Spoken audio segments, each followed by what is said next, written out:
Hello friends, मैं आपका अपना जय अरोड़ा आपके अपने चैनल सनशाइन क्लासेस में आपका स्वागत करता हूं।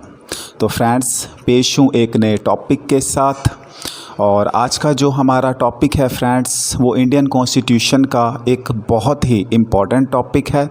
और यदि मैं इस टॉपिक को भारतीय संविधान की रीढ़ की हड्डी कहूँ या भारतीय संविधान का एक संक्षिप्त सार कहूँ, जिससे हमें भारतीय संविधान पूरा का पूरा दृष्टिगोचर होता है, मतलब पूरा संविधान हमें इस टॉपिक से ही पता लग जाता है या पूरे संविधान की झलक इस टॉपिक में है, तो ये कोई अतिशयोक्ति नहीं होगी। तो आप सोचोगे सर इतना इम्पोर्टेंट टॉपिक है तो क्यों ना सर करवाओ अच्छी तरह से और हमें भी याद हो। तो फ्रेंड्स, आज का जो हमारा टॉपिक है वो है उद्देशिका। इसी को ही फ्रेंड्स प्रस्तावना भी कहते हैं और इसी को ही इंग्लिश में प्रीएम्बल्स के नाम से भी जाना जाता है। उद्देशिका, प्रस्तावना, प्रीएम्बल्स। तो फ्रेंड्स, ये जो उद्देशिका है, ये जो प्रस्तावना है, आखिर ये है क्या? देखो फ्रेंड्स, जब हमारे संविधान का निर्माण हो रहा था, संविधान सभा के द्वारा संविधान का निर्माण किया जा रहा था, तब भी उसी समय उसी बीच में क्या हुआ, हमारे जो भारत के प्रथम प्रधानमंत्री थे पंडित जवाहरलाल नेहरू। कौन थे फ्रेंड्स? पंडित जवाहरलाल नेहरू। तो पंडित नेहरू ने 13 दिसंबर 1946 को, कब? 13 दिसंबर 1946 को संविधान सभा में एक उद्देश्य प्रस्ताव प्रस्तुत किया था। बहुत इम्पॉर्टेंट डेट है फ्रेंड्स ये, कि पंडित जवाहरलाल नेहरू के द्वारा उद्देश्य प्रस्ताव कब प्रस्तुत किया गया। तो यह प्रस्तुत किया गया था 13 दिसंबर 1946 को। और संविधान सभा के द्वारा इस उद्देश्य प्रस्ताव को पारित कब किया गया, मतलब संविधान सभा ने इस उद्देश्य प्रस्ताव पर विचार विमर्श किया। विचार विमर्श के पश्चात इस उद्देश्य प्रस्ताव को कब पारित कर दिया, तो ये पारित किया गया था 22 फरवरी 1947 को। कब पारित किया गया फ्रेंड्स? 22 फरवरी 1947 को। यह जो उद्देश्य प्रस्ताव था ना, इस उद्देश्य प्रस्ताव में कुछ उद्देश्यों को, कुछ लक्ष्यों को जगह दी गई जो हमारे संविधान से रिलेटेड थे। मतलब इसमें किस टाइप के उद्देश्य होंगे, लक्ष्य होंगे, या किस तरह के प्रयोजन रखे जाएंगे, ये सारी डिटेल इन उद्देश्य प्रस्तावों में थी। और यही उद्देश्य प्रस्ताव आगे जाकर हमारे संविधान में जुड़े और इसी को ही प्रस्तावना का भी नाम दिया गया था। यदि हम एक मोटे मोटे रूप में समझें कि प्रस्तावना है क्या, तो हमारे संविधान का जो संक्षिप्त वर्णन है, मतलब संविधान को हम अगर पूरा पढ़ना चाहें तो फ्रेंड्स पढ़ने में काफ़ी टाइम लगेगा, हम नहीं पढ़ सकते। यदि हम उस संविधान को समझना चाहें कि हमारे संविधान में क्या क्या चीज़ें हैं, कौन कौन से लक्ष्य हैं, तो उसे समझने के लिए हम प्रस्तावना को पढ़ सकते हैं। तो संविधान का एक छोटा रूप है प्रस्तावना। जैसे सपोज करो फ्रेंड्स, कई बार जैसे मान लो न्यू मूवी आती है तो फिल्म आने से पहले उसका ट्रेलर आता है, तो ट्रेलर से हमें ये पता चल जाता है कि इस मूवी में क्या होगा। क्या ये मूवी लव बेस होगी या थ्रिलर होगी या फिर ये देशभक्ति से रिलेटेड होगी। वैसे ही हमारे देश की प्रस्तावना है। प्रस्तावना से हमारा संविधान पता लगता है, हमारे संविधान की झलक पता लगती है। तो मतलब हमारे संविधान का एक छोटा रूप है प्रस्तावना। प्रस्तावना में ही हमारे संविधान की पूरी तरह से झलक दिखती है, हमें पता चलता है हमारे संविधान में कौन कौन से लक्ष्य, कौन कौन से उद्देश्य हैं, वो सारे के सारे हमें प्रस्तावना में दृष्टिगोचर होते हैं। तो फ्रेंड्स, इसमें एक बहुत ही इम्पोर्टेंट क्वेश्चन बनता है कि जो प्रस्तावना है उसे संविधान की आत्मा, संविधान की कुंजी, संविधान का अमूल्य अंग कहा जाता है। तो क्वेश्चन सीधा पूछा जाता है, संविधान की कुंजी प्रस्तावना, संविधान का अमूल्य अंग प्रस्तावना। लेकिन ये जो संविधान की आत्मा है ना फ्रेंड्स, ये यहाँ पर क्वेश्चंस दो बनते हैं और एग्ज़ामिनर कई बार क्या होता है, कंफ्यूज करने के लिए क्वेश्चंस की प्रकृति को बदल देता है, क्वेश्चन की प्रकृति को चेंज कर देता है। जैसे अगर मान लो आपसे ये पूछा जाए कि संविधान की आत्मा प्रस्तावना को किसने कहा, तो इसका आंसर होगा पंडित जवाहरलाल नेहरू ने। तो नेहरू जी ने संविधान की आत्मा प्रस्तावना को कहा था। और यहीं अगर एग्ज़ामिनर क्वेश्चंस को घुमा दे, थोड़ा सा चेंज कर दे कि संविधान की आत्मा अनुच्छेद 32 जिसे संवैधानिक उपचारों का अधिकार कहते हैं, उसे किसने कहा, तो 32 संवैधानिक उपचारों के अधिकार को संविधान की आत्मा किसने कहा था, भीमराव अंबेडकर ने। यदि सीधा पूछ ले संविधान की आत्मा तो प्रस्तावना है, पंडित नेहरू ने कहा। यदि 32 अनुच्छेद पूछे संवैधानिक उपचारों का अधिकार, तो वो किसने कहा था, वो भीमराव अंबेडकर जी ने कहा था। और ये संविधान की कुंजी और अमूल्य अंग है। नेक्स्ट है फ्रेंड्स, भारत के प्रजातांत्रिक गणराज्य का संक्षिप्त और सारपूर्ण घोषणा पत्र है। मतलब हमारा जो देश है वो किस तरह का देश है, वो एक प्रजातांत्रिक देश है, गणराज्य देश है। फ्रेंड्स यहाँ पर दो वर्ड आए हैं, एक है प्रजातांत्रिक और सेकंड है गणराज्य। इन दोनों का अलग अलग अर्थ है।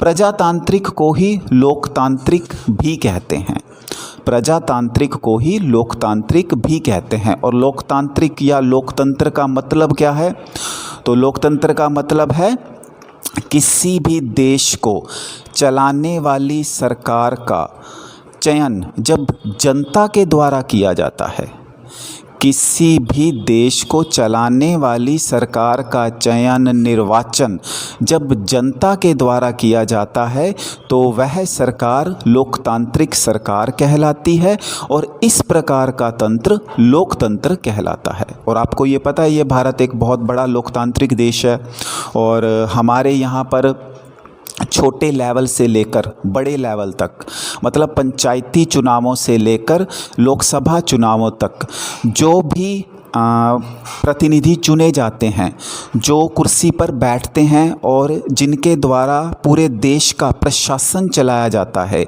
या जिनके हाथों में पूरे देश की प्रशासनिक बागडोर सौंपी जाती है, तो वो जनता के द्वारा ही तो चुने जाते हैं, या तो प्रत्यक्ष रूप से या अप्रत्यक्ष रूप से। तो लोकतांत्रिक, प्रजातांत्रिक मतलब जनता के द्वारा चुनी गई सरकार लोकतांत्रिक सरकार कहलाती है। और सेकंड है फ्रेंड्स गणराज्य।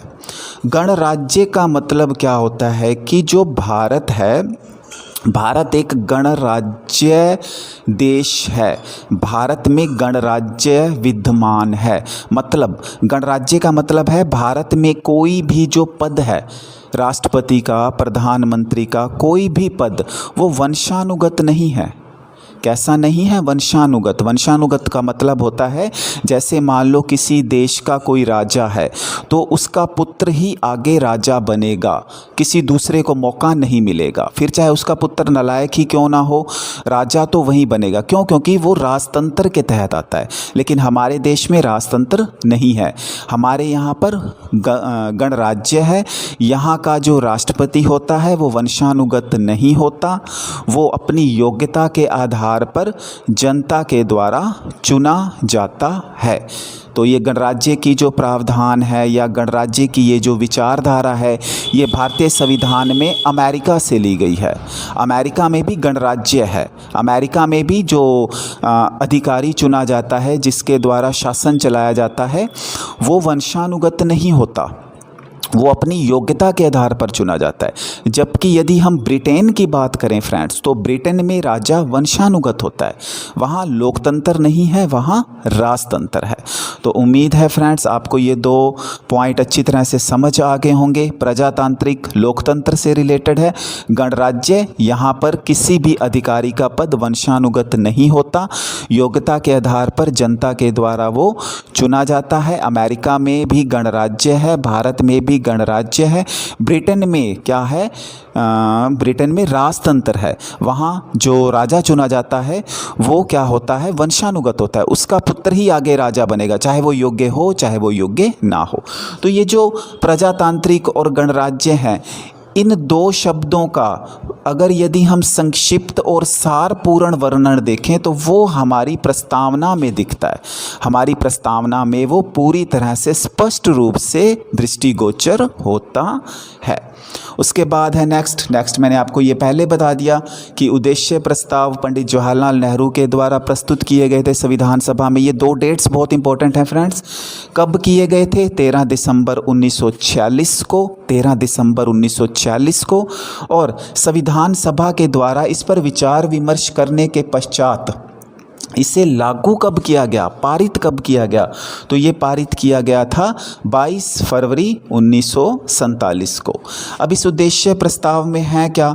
इस उद्देश्य प्रस्ताव में संविधान सभा के लक्ष्य प्रयोजन सुनिश्चित किए गए हैं। मतलब संविधान सभा जो संविधान का निर्माण कर रही थी उसके लक्ष्य क्या होंगे, किस तरह से संविधान का निर्माण किया जाएगा, किन किन चीज़ों को संविधान में जोड़ा जाएगा जिससे हमारे देश के शासन को चलाया जा सके। तो वो जो लक्ष्य थे ना संविधान सभा के, वो इसी उद्देश्य प्रस्ताव में थे। मतलब इसी उद्देश्य प्रस्ताव से ही संविधान सभा के लक्ष्यों को लिया गया, संविधान में उसे जोड़ा गया। अब नेक्स्ट है फ्रेंड्स, इसमें प्रस्तावना संविधान का सार है। इसी प्रस्तावना के उद्देश्यों को संविधान में जोड़ा गया है, अंत में जोड़ा गया। मतलब जो प्रस्तावना है, मैं आपको पहले ही बता चुका हूँ, ये हमारे संविधान का सार है। क्योंकि यदि हम संविधान का एक छोटा रूप देखें तो फ्रेंड्स वो हमारी प्रस्तावना है। प्रस्तावना से हमारे संविधान की संपूर्ण झलक दिखती है, पूरा पता लगता है हमारा संविधान कैसा है। तो ये जो संविधान में उद्देश्य जोड़े गए थे, ये इसी प्रस्तावना से जोड़े गए थे, उद्देशिका से लिए गए थे।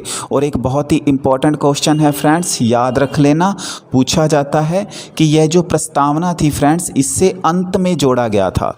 मतलब संविधान का निर्माण हो गया था, निर्माण होने के पश्चात सबसे लास्ट में प्रस्तावना को जोड़ा गया, पहले नहीं जोड़ा गया था संविधान में। संविधान में पहले प्रस्तावना को नहीं जोड़ा गया था, प्रस्तावना को संविधान में सबसे बाद में जोड़ा गया था। और उसके बाद फ्रेंड्स ये जो 2 पॉइंट हैं ये बहुत इंपॉर्टेंट हैं और यहाँ से भी क्वेश्चंस एग्ज़ामिनर कन्फ्यूज़न के लिए डाल सकता है। और हमें ये याद रखने की ज़रूरत है कि जो प्रस्तावना है वो अमेरिका से ली गई है और प्रस्तावना की जो भाषा है फ्रेंड्स उसे ऑस्ट्रेलिया से लिया गया है। अब ये क्वेश्चन भी मान लो अगर भाषा डाल दे तो हम भूल के अमेरिका ना कर दे, तो इसमें भी कन्फ्यूज़न है। तो हमें याद रखना है फ्रेंड्स, प्रस्तावना कहाँ से ली गई है? अमेरिका से हमारे संविधान में। और प्रस्तावना की भाषा को कहाँ से लिया गया है? ऑस्ट्रेलिया। यदि सीधा प्रस्तावना पूछे अमेरिका, यदि प्रस्तावना की भाषा पूछता है तो वो है ऑस्ट्रेलिया। अब नेक्स्ट है फ्रेंड्स कुछ वाद। क्या था कि प्रस्तावना से रिलेटेड कुछ विवाद हुए थे और उन विवादों में प्रस्तावना को संविधान का भाग माना जाए नहीं माना जाए, इस पर काफ़ी विचार विमर्श चला था, काफ़ी बहस चली थी। और उन विवादों में 2 विवाद जो हैं फ्रेंड्स वो बहुत इम्पोर्टेंट हैं। एक तो है बेरूबारी संघवाद और सेकंड है केशवानंद भारती बनाम केरल राज्यवाद। ये 2 वाद बहुत इम्पोर्टेंट हैं। फर्स्ट है फ्रेंड्स बेरूबारी संघवाद। कौन सा फ्रेंड्स? बेरूबारी संघवाद। इसकी डेट बहुत इम्पोर्टेंट है, 1960। सीधा पूछा जाता है कई बार एग्ज़ाम में कि बेरूबारी संघवाद कब आया था, तो ये आया था 1960 में। अब बेरूबारी संघवाद में क्या कहा गया? इसमें सुप्रीम कोर्ट सर्वोच्च न्यायालय ने कहा जो प्रस्तावना है वो संविधान का भाग नहीं है। मतलब बेरूबारी संघवाद 1960 में आया, जिसमें सर्वोच्च न्यायालय ने, सुप्रीम कोर्ट ने ये निर्णय लिया कि जो प्रस्तावना है वो हमारे संविधान का भाग नहीं है। उसके बाद एक वाद आया था केशवानंद भारती बनाम केरल राज्यवाद। बहुत ही इम्पोर्टेंट है, अक्सर पूछा जाता है। इसकी डेट तो पता नहीं कितनी बार पूछी जा चुकी है, तो डेट बहुत इम्पोर्टेंट है। ये है 1973। तो केशवानंद भारती बनाम केरल राज्यवाद ये कब आया था? 1973 में। इस वाद में क्या कहा गया फ्रेंड्स? इस वाद में सर्वोच्च न्यायालय ने, सुप्रीम कोर्ट ने कहा प्रस्तावना संविधान का भाग है, इसमें परिवर्तन भी किया जा सकता है, परंतु इससे इसके मूल ढांचे में परिवर्तन नहीं होना चाहिए।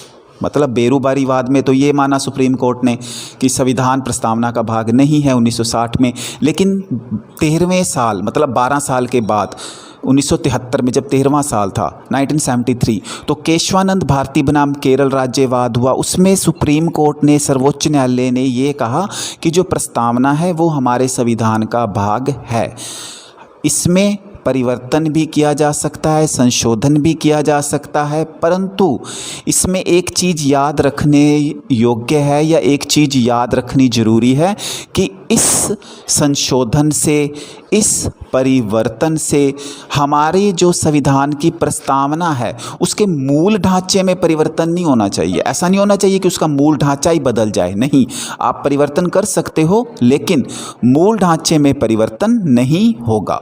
तो ये किस में कहा गया? ये कहा गया था केशवानंद भारती बनाम केरल राज्यवाद। और इसी वाद के पश्चात ही एक संविधान संशोधन आया था, 42वां संविधान संशोधन 1976। कौन सा संविधान संशोधन? 42वां संविधान संशोधन 1976। इस संविधान संशोधन के तहत भारतीय संविधान की प्रस्तावना में संशोधन किया गया।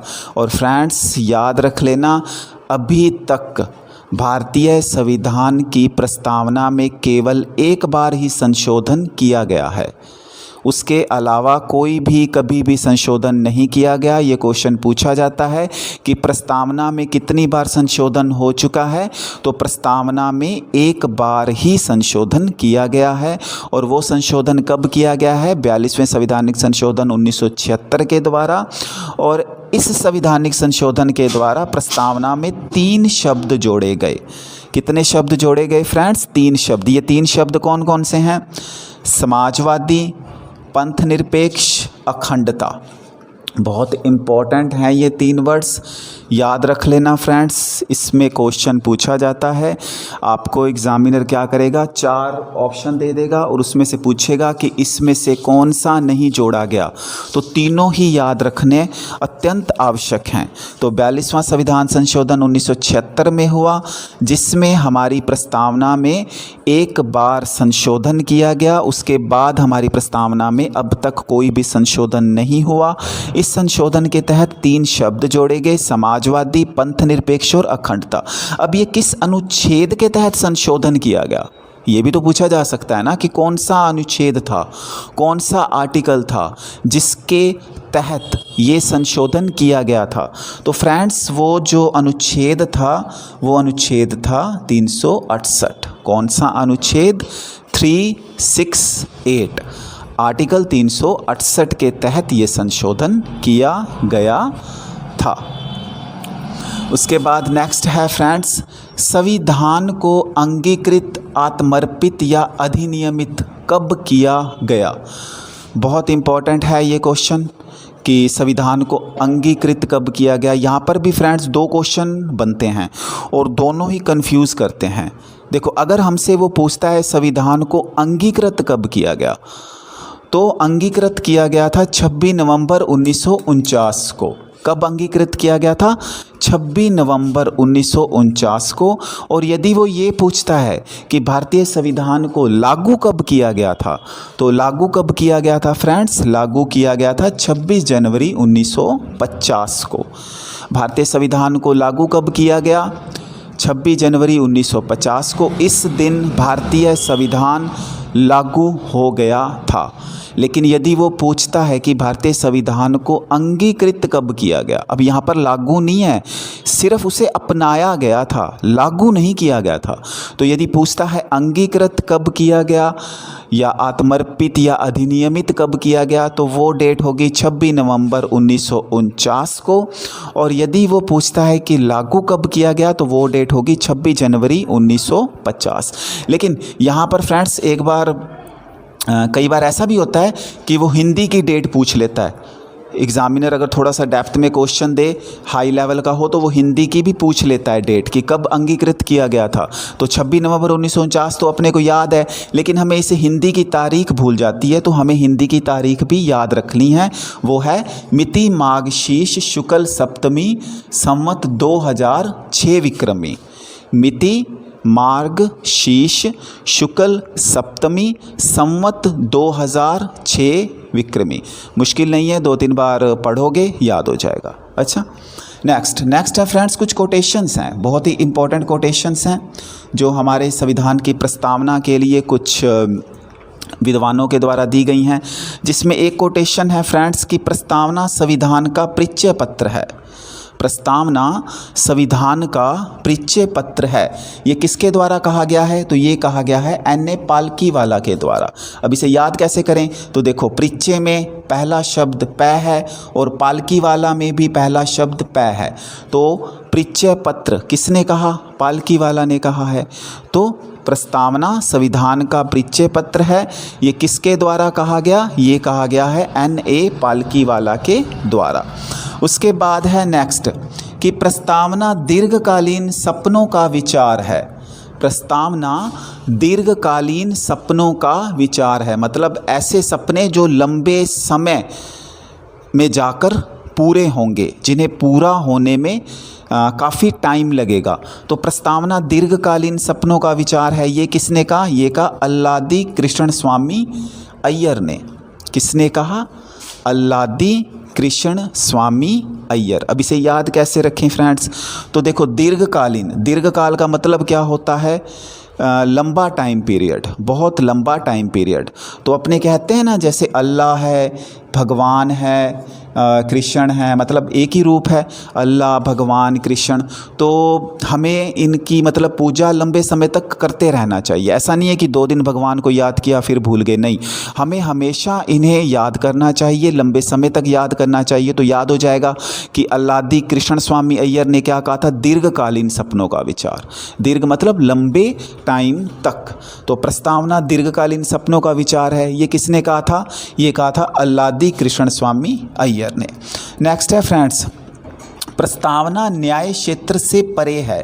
प्रस्तावना के किसी भी अंश को लेकर या सरकार द्वारा उल्लंघन किए जाने पर यह न्यायालय में परिवर्तनीय नहीं है। देखो, यदि क्वेश्चन पूछ ले कि क्या प्रस्तावना को न्यायालय में परिवर्तनीय माना जाता है या परिवर्तन किया जा सकता है, तो इसका आंसर होगा नो।